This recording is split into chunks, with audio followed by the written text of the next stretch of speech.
Alright, so time to learn another very effective technique of analyzing the data, and this time we are going to input subtotals on our columns based on any of the criteria that we like.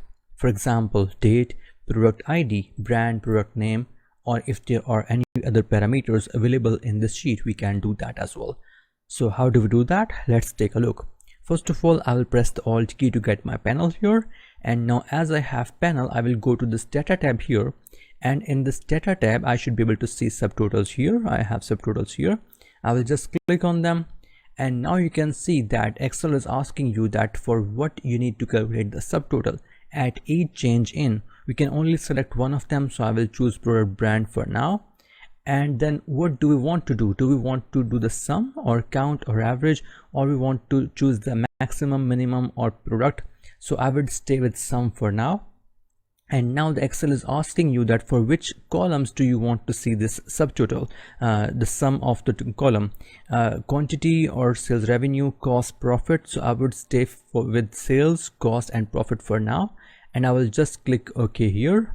And as I click OK, you can see that your sheet is now having a completely different look and feel. So basically Excel has added subtotals after each category, and the subtotal is available for sales revenue as well as cost as well as profit. So you can scroll down and you can see what is the total value of sales, cost, and profit for each category. By the way, you can do these features as well. You can do this plus minus to hide any category or to show off any category. And you can also do this 1, 2, and 3. So basically 1 would take the represent the grand total only. 2 will represent the summary of each of the categories. So basically it will be representing the totals of each of the category. And after that, I mean the brand. And after that, if you press 3, you can see the complete sheet. So if you want to scroll down and look at data one by one, you can do that.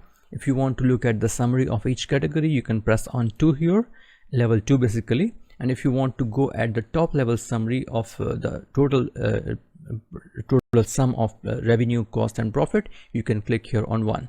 So again, very good, easy, and effective technique of data analysis.